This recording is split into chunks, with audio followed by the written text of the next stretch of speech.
जाणवलेली आहे. बऱ्यापैकी विकासावरती चर्चा झालेली आहे. व्यक्तिगत मी स्वतः प्रचारात असताना मी आणि माझ्या सर्व कार्यकर्त्याला सक्त सूचना दिल्या होत्या की आपण माननीय नरेंद्रभाई मोदी असतील, आपले देवेंद्र फडणवीसांनी 14 ते 19 केलेलं काम आणि एकनाथ शिंदेच्या नेतृत्वाखाली केलेलं 2.5 वर्षातलं काम आणि आपण आपल्या मतदारसंघात केलेलं काम हे आपण प्रभावीपणे मांडू.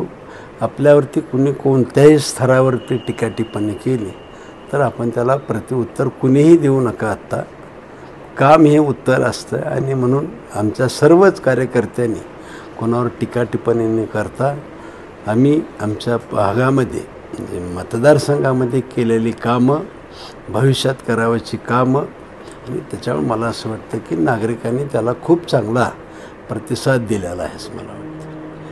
बापू, खरं तर काँग्रेसने ऐनवेळेस अपक्ष उमेदवाराला पाठिंबा दिला.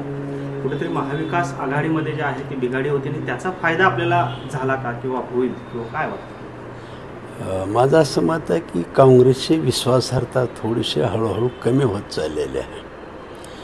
काँग्रेस बोलते काय, करते काय आणि कृती करत असताना आज आपल्याच मतदारसंघात जर विचार केला तर आपल्या पहिल्यांदा जागा वाटप व्हायच्या अगोदर शिवसेनेने म्हणजे उभाटा शिवसेनेने आपल्या दक्षिण तालुक्याची जागा घोषित केली. घोषित केल्यानंतर परत लोकाला तेवत ठेवण्यासाठी, काँग्रेसनं तेवत ठेवण्यासाठी हा निर्णय बहुतेक वरिष्ठ पातळीवरती झाला असल्याशिवाय उभाटा इथली उमेदवारी घोषित करणार नाही.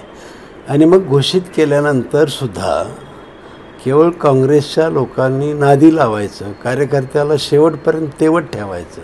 आणि म्हणून काय केलं तर टायपिंग मिस्टिंग आहे. आमची काही मतदारसंघामध्ये एखाद्या वेळेस अदलाबदल होऊ शकते.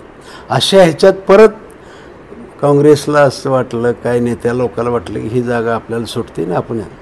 विशेष म्हणजे काँग्रेसनं जाहीर केलं, म्हणजे राष्ट्रीय समितीने जाहीर केलं असेल, प्रदेशाध्यक्षांनी जाहीर केलं असेल, त्या ह्याच्यामध्ये सुद्धा एखाद्या उमेदवाराचं नाव घोषित करायचं आणि परत नाव घोषित केल्यावर अधिकृतरित्या झालं असं गृहीत वाटत असतं, कुठल्याही उमेदवाराला वाटत असतं. आणि उमेदवारी जाहीर झाली, फॉर्म भरायची वेळ आली, फॉर्म माझ्याकडे आहे ही भाषा काँग्रेसच्या नेत्यांनी वापरायची आणि किती दिशाभूल म्हणजे आहे. फॉर्म 11-12 वाजत आले तरी फॉर्म आहे म्हणणं. आणि मग एखाद्या कार्यकर्त्यांनी जी तयारी केलेली असती, आपल्याला आता राष्ट्रीय आपल्या कार्यकारिणीनं सुद्धा आपल्याला मान्यता दिली, प्रदेशानं मान्यता दिलेली आहे, अधिकृत घोषणा झालेली आहे. स्वाभाविकपणे माणूस तयारी करत असतो. घोर अपमान केला, विश्वासघात केला खरं म्हणजे काँग्रेस. आणि त्याच्यामुळे काँग्रेसची विश्वासार्हता हे हळूहळू म्हणजे कार्यकर्त्याला सुद्धा वाटेल ना, तर वरिष्ठ नेत्याला आपले ही काँग्रेस फसवत असेल, सामान्य नागरिकाला काय न्याय देऊ शकते, ही भावना काँग्रेसविषयी झालेली मला जाणवलेली. महाविकास आघाडीमध्ये जे काही घडतं आहे म्हणजे दक्षिण सोलापूरमध्ये विशेषतः हे आता राज्यातही अनेक ठिकाणी वाद आहेत. महाविकास आघाडी कायम राहील असं आपल्याला वाटतं की ज्या पद्धतीने ती भविष्य काळामध्ये महाविकास आघाडीतील प्रत्येक पक्षातल्या प्रमुखाला वाटतं किंवा प्रत्येकाला वाटतं की मुख्यमंत्रीपद आम्हालाच मिळावं, मलाच मिळावं हा हट्ट आहे. आणि मला असं वाटतं की या ह्याच्यात त्यांनी काही घोषित करू शकले नसतील किंवा काही नसेल, पण एकमत राहील असं वाटत नाही.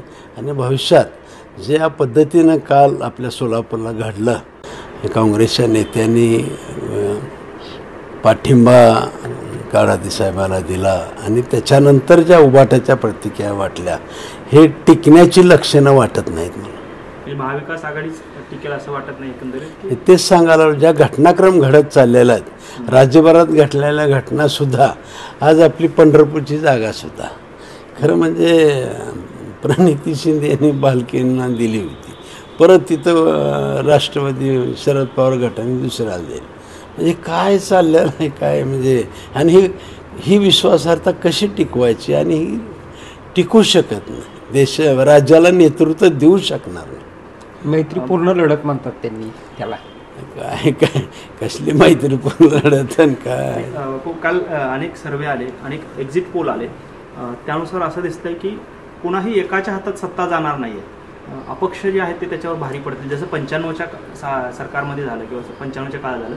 तशीच जर का परिस्थिती आली तर काय चित्र असू शकतं किंवा कशा पद्धतीनं? मला असं वाटत नाही की अपक्षाच्या म्हणजे कोणाला तरी त्याच्यावर अवलंबून राहावं लागेल. महायुतीने जे 2.5 वर्षामध्ये काम केलेलं आहे, जे काय